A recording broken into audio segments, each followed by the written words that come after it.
வந்தாங்கல்ல அந்த target point அந்த இடமே அழிஞ்சு கிடக்குது. இங்க என்னதானா நடக்குது அப்படிங்கும்போது அதே மிஷின் வந்து இங்கேயும் போட்டு தள்ளிருச்சு அப்படின்னு சொல்றாரு 15. எப்படியாச்சும் இந்த வண்டியை முதல்ல ரெடி பண்றோம், 7 பேஸ்க்கு கூட்டிட்டு போறோம். அது மட்டும் இல்லாம இந்த மெஷினை பத்தி நம்ம எல்லாத்துக்கிட்டையும் போய் முதல்ல சொல்லணும், அதுதான் நம்ம வேலை அப்படின்னு 81 சொன்னோன்னு எல்லாருமே இப்ப ஒன்னா சேர்றாங்க. அந்த மேல தூக்கி தீக்குது பாருங்க, அந்த வண்டியை கீழே இறக்கிடுறாங்க. எப்படியோ ஸ்டார்ட் பண்ணிடுறாங்க. எல்லாம் கிளம்பலான்னு சொல்லி கிளம்பும் போதுதான் மேல ஒரு பாம் தெரிச்சுக்கிட்டு போகுது. அதை பார்த்தோன்னேவே அந்த மெஷின் வந்துருச்சு அப்படின்னு தெரிஞ்சுக்கிறாங்க. இன்னும் கொஞ்ச நேரத்துல இந்த பேஸுக்கு வந்துடும், அதனால சீக்கிரம் போகணும் அப்படின்னு சொல்லிட்டு 7 உள்ள தூக்கி போட்டுட்டு எல்லாம் கிளம்பும் போது பக்கத்துல அது வந்துருச்சுங்கிறது தெரியுது. உடனே வண்டியை ஸ்டார்ட் பண்ணுங்க, நான் பின்னாடி வந்துடுறேன் அப்படின்னு சொல்லிட்டு 15 ஓடி போய் அந்த குண்டெல்லாம் எடுத்து வச்சுட்டு ஓடி வர்றாரு. கரெக்டா அந்த ரோபோவும் வருது. ஏய் 15 சீக்கிரம் வாடா அப்படின்னு சொல்றாங்க.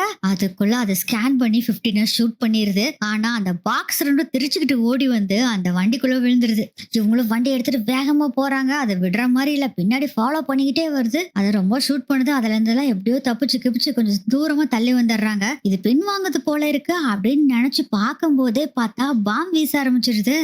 பாம் வீசுது, சீக்கிரம் போ அப்படின்னு சொல்றாங்க. 44 தான் டிரைவ் பண்ணிட்டு இருக்காங்க. அவங்களும் முடிஞ்ச அளவுக்கு ஸ்பீடா போயிட்டு இருக்காங்க. பாம் 1 2 எல்லாம் வீசல, ஏகப்பட்ட பாம் வீசுது. அதுல எல்லாத்துலயும் எப்படியோ தப்பிச்சு கிப்பிச்சு வர்றாங்க. இதுல அது நிறைய பாம் வீசனால என்ன ஆகுதுன்னா, இவங்கனால சமாளிக்க முடியாம ரோட்ல இருந்து கிராஸ் ஆகி மலைப்பாதைக்குள்ள கீழே இறங்கி போய்கிட்டு இருக்காங்க. இப்படியோ கீழேயும் வந்துடுறாங்க. ஹவாடா, அதை நம்மள ஒண்ணும் செய்யாதுடா அப்படின்னு சொல்லிட்டு சந்தோஷமா வண்டியை ஓட்டிட்டு வந்தா மலை மேல இருந்து இவங்க எங்க போறாங்கன்னு இன்னும் பாத்துட்டு இருக்குது. பார்த்து சல்லுன்னு பிளைட் மாதிரி வந்து ஜங்குன்னு வந்து நிக்குது. கரெக்டா இவங்க வண்டி முன்னாடி வந்து நின்னு ஏதோ ஒரு லேசர் ப்ளூ கலர் லைட் இருக்கு, அந்த பவரை இவங்க மேல வீசுது. கொஞ்சம் கூட சமாளிக்கவே முடியல. வண்டினால அங்க இங்கன்னு தெரிச்சுக்கிட்டு போகுது வண்டி. இருந்தாலும் 44 எப்படியோ சமாளிச்சு டிரைவ் பண்ணிட்டு இருக்காங்க. அதுக்குள்ள இங்கே உள்ள இருக்க சோல்ஜர்ஸ் எல்லாரும் கன் எடுத்து அதை ஷூட் பண்ணிக்கிட்டே இருக்காங்க. அதுக்கு எறும்புல பொறி வச்ச மாதிரி அதுக்கு ஒண்ணுமே அதுக்கு பட்ட மாதிரியே இல்ல. அது வாட்டில அசால்ட்டா வந்து இவங்களை தாக்கிக்கிட்டே தான் இருக்கு. ஒரு சோல்ஜர் ஷூட் பண்ணிட்டு இருக்காரு, அவரோட கையவே 2 பிச்சு விட்டுருது.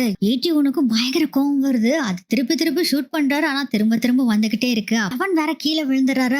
அவர் அப்படியே இழுக்கிறதுக்கு ட்ரை பண்றாரு, அந்த கயிறே அந்து போயிருது. இப்ப என்ன பண்றதுன்னு தெரியாம குழம்பும் போது அப்பதான் அங்க ஒரு கன் இருக்கு, அதை எடுத்து அந்த மலைப்பகுதியை பூரா ஷூட் பண்றாரு. அந்த மலையில இருந்து பாத்தீங்கன்னா பூரா கல்லா வந்து அந்த ஏலியன் ரோபோட் மேல தப்பு தப்பு தப்பு தப்புன்னு விழுகுது. ஏலியன் ரோபோட்டை ஃபுல்லா மூடிடுது. அவ்வளவுதான், அந்த ஏலியன் ரோபோட் காலி.